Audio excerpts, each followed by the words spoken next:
소개하겠습니다. 제가 잠깐 집에 들렀는데 동서와 서방님이 다짜고짜 집으로 쳐들어왔어요. 형수, 돈도 많으면서 그러는 거 아닙니다. 제가 현관문을 열자마자 서방님이 얼굴까지 벌개진 채 소리쳤어요. 맞아 형님, 어떻게 우리한테 이럴 수가 있어요? 너무하세요. 동서의 얼굴에는 원망이 가득해 보였습니다. 너무하긴 뭐가 너무해. 우리한테 돈 맡겨놓은 거 있어? 왜 허구한 날 우리한테 돈을 달래? 그리고 지금 이 상황에 나한테 돈을 달란 말이 나와? 두 사람 다 정말 제정신이 아닌 것 같네요. 제가 무슨 정신 나간 소리냐는 듯이 미간을 잔뜩 찌푸렸어요. 그럼 어떻게 해요? 지금 돈이 엄청 급한데. 뭐가 그리도 당당한 것인지 서방님과 동서는 막무가내였어요. 형이 언제 일어날 줄 알고 그때까지 기다려요? 의사도 언제 깨어날지 모른다고 하잖아요. 형이 분명히 준다고 했는데 형수가 왜 그러는 거냐고요. 이번에는 서방님이 저를 노려보기까지 했어요. 난 그딴 거 잘 모르겠으니까 둘 다 당장 나가요. 그이 깨어나면 그때 말해요. 아무리 생각이 없어도 그렇지 지금 이 상황에 어떻게 이럴 수가 있어요? 저 바로 병원 가봐야 하니까 그만 돌아가세요. 전 돈 줄 때까지 절대 못 나가요. 그러니까 돈 달란 말이에요. 서방님이 팔짱까지 낀 채 소파에 털썩 주저앉았어요. 도저히 안 되겠네요. 저도 참을 만큼 참았어요. 그리고 서방님은 나중에 그이 깨어나면 그이 얼굴 어떻게 보려고 이러시는 거예요? 저는 지금 두 사람 행동이 도대체가 이해가 안 되네요. 어떻게 이럴 수가 있어요? 제가 두 사람을 노려보다가는 휴대폰을 들고 경찰서에 전화를 했습니다. 여기 땡땡동 땡땡 아파트 302동 땡땡호인데요. 지금 누가 난동을 피우고 있거든요. 여기로 출동 좀 해주시겠어요? 형수, 진짜 이럴 거예요? 지금 시동생을 경찰에 신고하겠다는 말입니까? 지금 그 말은 우리랑 인연을 끊겠다는 말이네요? 형님, 지금 이건 천륜을 끊겠다는 말이에요.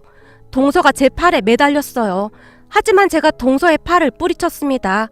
전화기 내려놔요. 전화기 내려놓으라고요. 동서가 제 전화기를 빼앗으려고 안간힘을 쓰고 있었어요. 그 모습을 지켜보고 있는데 참 기가 막히더라고요. 형님, 지금 뭐 하시는 거예요? 지금 형님이 우리 신고한 거예요? 분명히 말하지만 우리 가만 안 있을 거예요. 앞으로 아주버님 어떻게 되든지 우린 상관도 안 할 거예요. 동서가 방방 뛰었지만 그런 동서를 상관도 하지 않았습니다. 경찰에 신고를 했음에도 서방님 부부는 돌아갈 생각이 없어 보였어요. 결국 잠시 후 경찰이 오고서야 그 둘이 돌아갔습니다. 현관문 밖을 나가는 그 둘의 모습을 보는데 인간이란 존재가 무섭게 느껴질 정도였습니다. 서방님과 동서는 매사 욕심이 굉장히 많았어요. 하지만 처음부터 그랬던 건 아니었는데요. 어느 순간부터 변하기 시작했습니다. 서방님 부부는 사는 게 많이 팍팍했다고 해야 할까요? 거기다 예전부터 시댁이 많이 못 사는 편이었기에 시부모님은 언제나 바쁘셨다고 했어요. 그런 와중에 남편이 동생인 서방님을 항상 챙기곤 했었고요. 그랬기에 남편은 늘 서방님을 안쓰러워하곤 했습니다. 그렇게 시간이 흘러 남편은 대기업에 취업을 했지만 서방님은 여전히 힘들게 살고 있었어요. 그리고 그런 서방님 부부에 비해 우리는 여유로운 편이었어요. 우리 부부 둘 다 대기업을 다녔기에 아무래도 서방님 부부보다는 경제적으로 여유로운 편이었으니까요. 우리 친정이 여유로운 편이었기에 결혼할 당시 부모님께서 제 이름으로 아파트도 하나 사주셨거든요. 거기다 남편도 대출받아 구입한 작은 아파트가 하나 있었습니다. 하지만 남편이 가지고 있던 아파트는 우리 회사에서 거리가 멀었기에 친정에서 사준 아파트에서 살고 있었습니다. 그런 상황이었기에 우리 부부가 여유롭게 산다고 생각했던지 서방님 부부가 우리에게 이것저것 부탁을 하기 시작했어요. 저기 미안한데 전에 형이 살던 곳에 우리가 들어가서 살면 안 될까? 많진 않지만 매달 월세비로 조금씩 보낼게. 어느 날 서방님이 조심스레 말을 꺼냈어요. 물론 처음에는 그렇게 어려울 것도 없는 일이었기에 우리도 흔쾌히 승낙을 했습니다. 남편은 힘들게 살고 있는 서방님을 보며 항상 안타까워했거든요. 하지만 그 뒤에도 서방님 부부는 수시로 우리에게 부탁을 해왔어요. 그러니까 돈을 좀 빌려달라던가 그러한 부탁이었는데 큰 금액도 아니었기에 그냥 빌려주곤 했었습니다. 물론 이런저런 핑계를 대며 그 돈을 갚은 적은 단 한 번도 없었고요. 하지만 돈을 갚으라고 재촉하거나 하지도 않았습니다.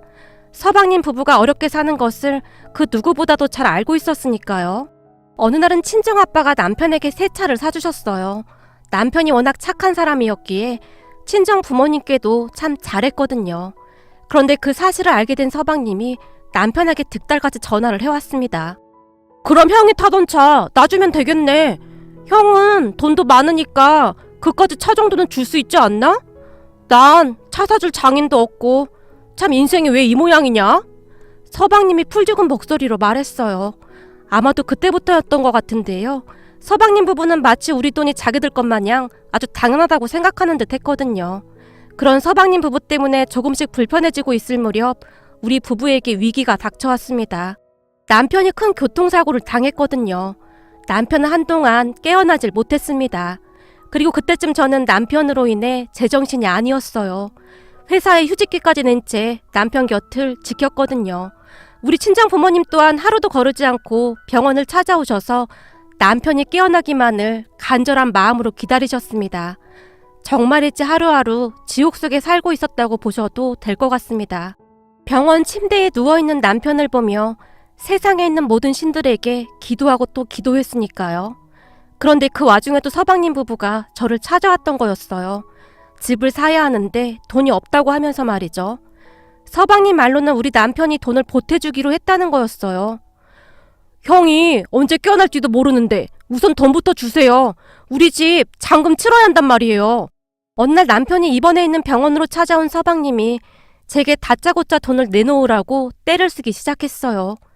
서방님, 형님이 의식도 없이 저러고 누워있는데 지금 이건 예의가 아닌 것 같네요.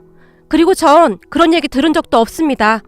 너무나 어이가 없었기에 저는 더 이상 할 말이 없었거든요.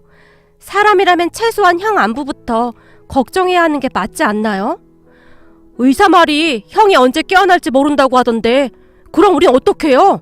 그냥 이대로 기다릴 순 없잖아요. 글쎄, 저는 모르는 얘기라니까요. 남편 깨어나면 그때 다시 얘기하세요. 제가 매몰차게 뒤를 돌아섰습니다.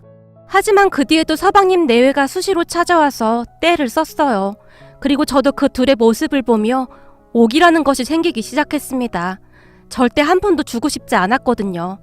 그러면 그럴수록 서방님 부부의 행패가 더욱 심해져 갔습니다. 결국 저는 경찰에 신고까지 하게 되었고요.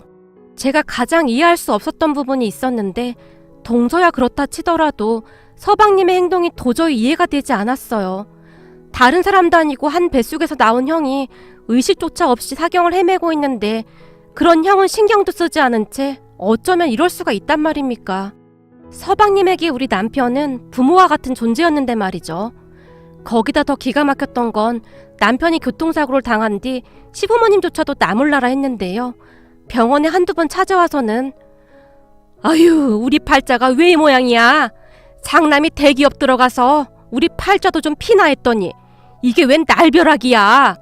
시어머니께서는 남편의 안위보다는 앞으로 당신들이 어떻게 살아가야 하나 그 걱정뿐인 것 같았어요. 앞으로 우리 집안에 가장은 우리 둘째밖에 없으니까 너는 아무 말도 하지 말고 둘째가 하라는 대로 다 해야 한다. 무슨 말인지 알겠냐? 네? 그게 무슨 말씀이세요?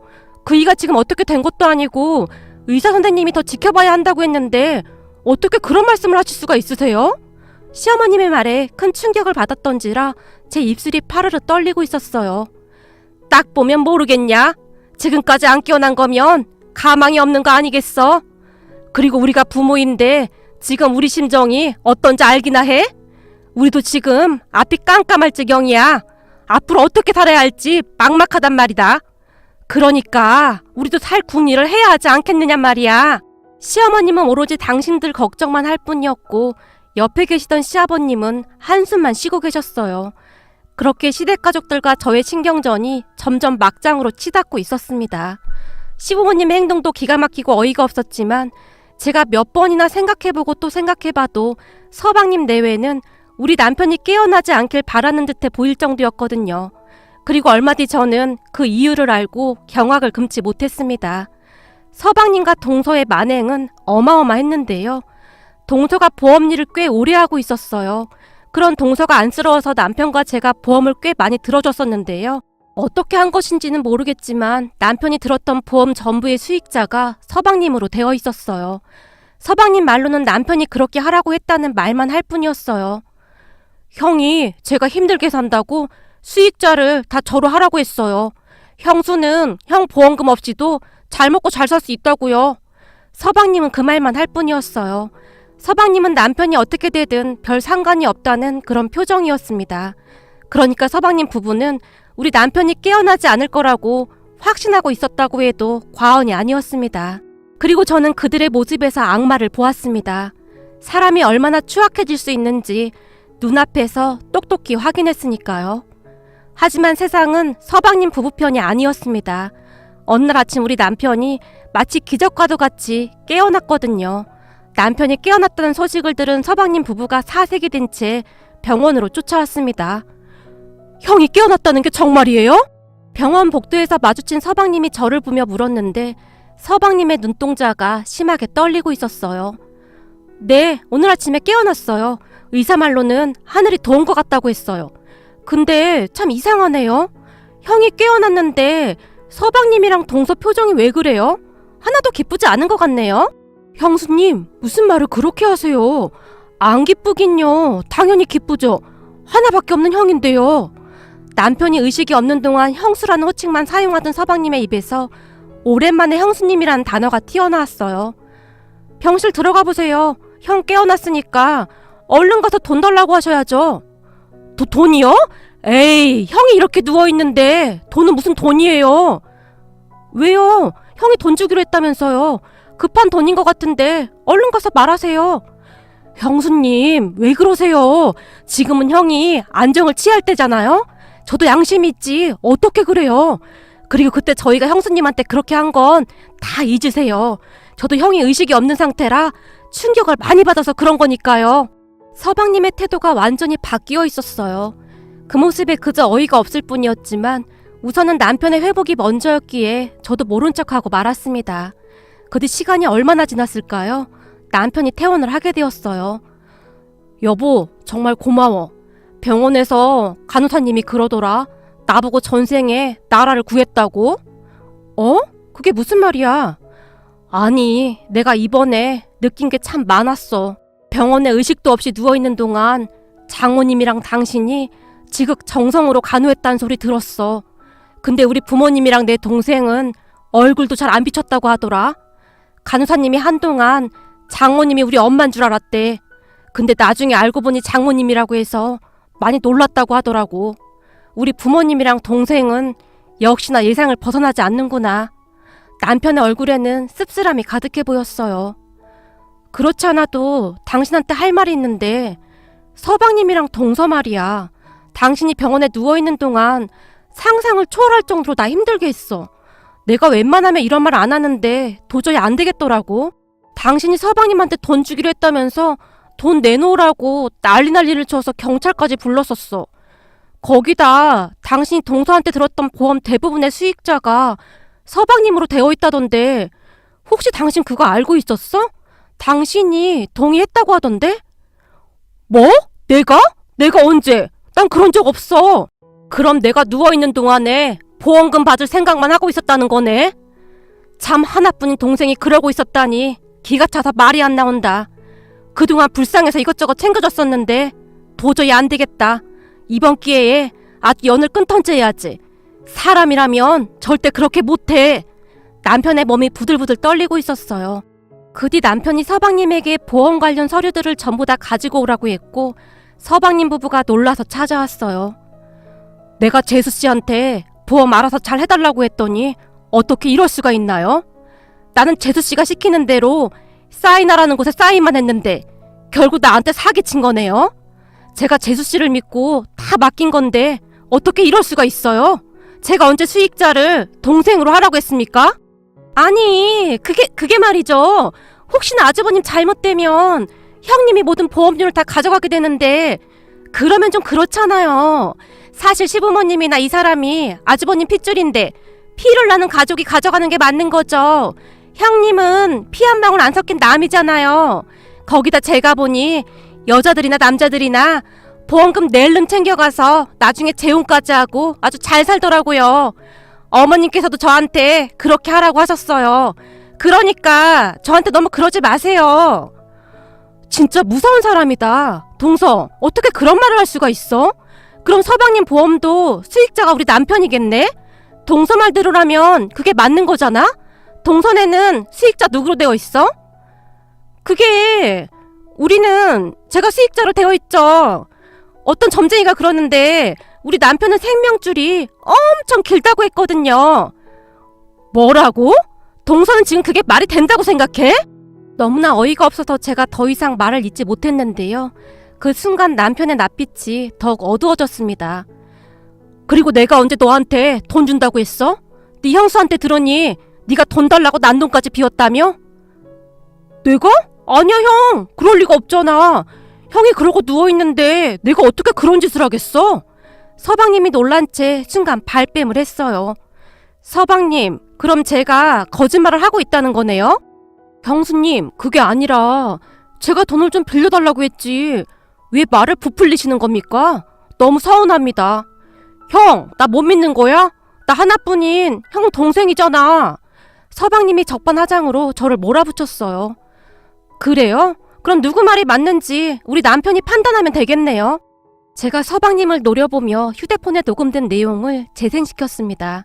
그 순간 서방님과 동서의 안색이 창백해졌는데요. 형수님, 설마 그동안 우리 대화 내용 다 녹음한 거예요? 사실 저도 이렇게까지 할 생각은 없었는데 서방님이랑 동서한테 질릴 대로 질려서요. 우리 그이는 사경을 헤매고 있는데 해도 너무하더라고요. 그래서 혹시 몰라서 녹음해놨어요. 제가 경멸 가득한 눈빛으로 두 사람을 바라봤어요. 하지만 두 사람은 제 표정을 신경 쓸 여유조차 없는 것 같아 보였는데요. 두 사람은 이미 혼비백산에 있었거든요.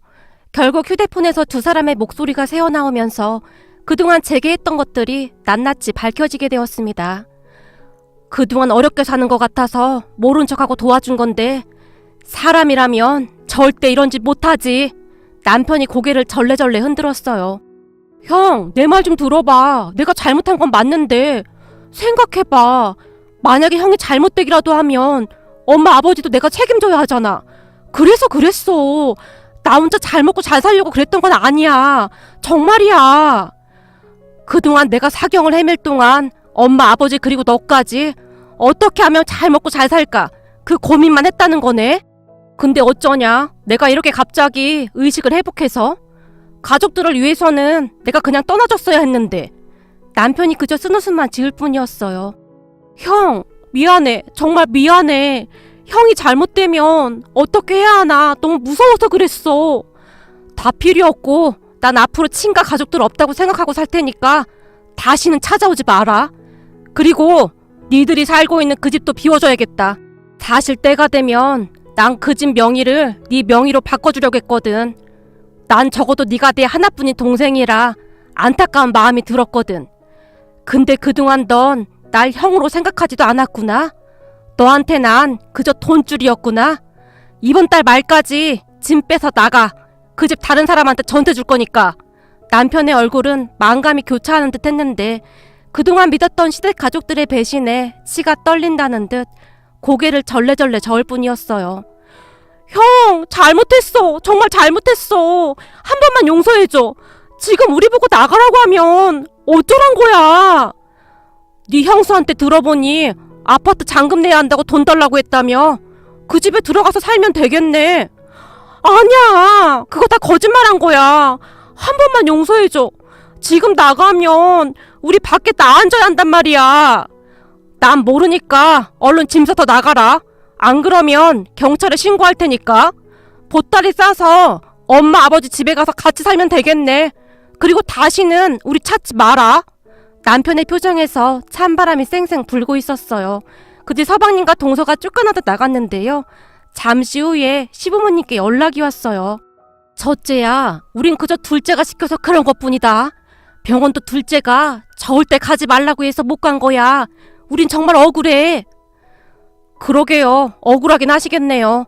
제가 요단강을 건넜어야 했는데 일이 쌩쌩이 살아났으니까요. 보험금이 꽤 됐을 텐데 아까워서 어떡해요? 자식이 그러고 누워있는데 부모라면 절대 그럴 수는 없는 겁니다. 그러니까 앞으로 저는 부모님 없다고 생각하고 살겠습니다. 다시는 연락하지 마세요. 남편이 냉정하게 전화를 끊어버렸어요. 그 뒤 시부모님이 제게 다시 연락을 했지만 저도 전화를 받지 않았습니다. 솔직히 그동안 시댁 가족들의 모습에 소름이 끼칠 정도였거든요. 돈이 아무리 중요하다고 해도 그렇지 자식보다 소중할 수는 없는 거잖아요. 저는 그저 무섭다는 생각밖에 들지가 않았어요. 그런 시부모님의 행동에 남편도 몸서리를 쳤으니까요. 평생을 돈 때문에 쪼들리다가 그나마 나 때문에 조금 편해졌거든.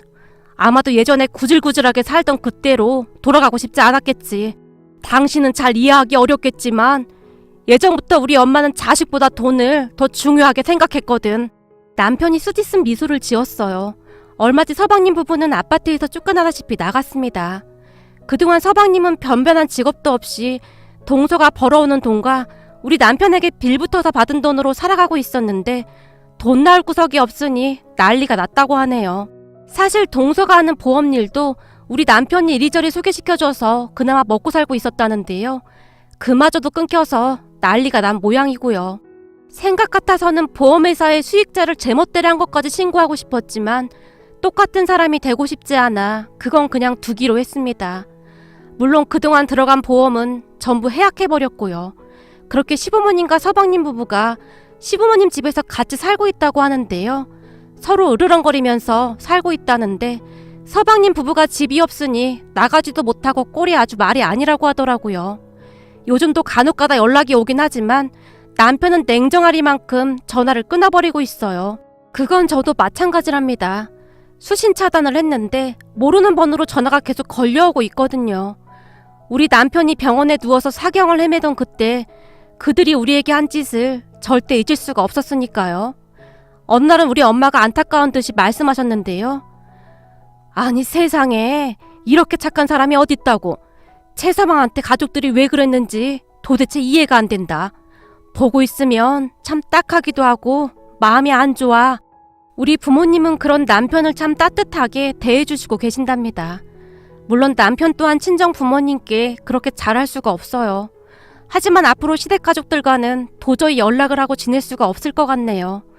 사람 본성은 절대 변하지 않는다고 하던데 시댁 가족들에 대한 신뢰가 완전히 무너졌으니까요. 부디 시댁 가족들이 바른 마음으로 살아갔으면 좋겠습니다.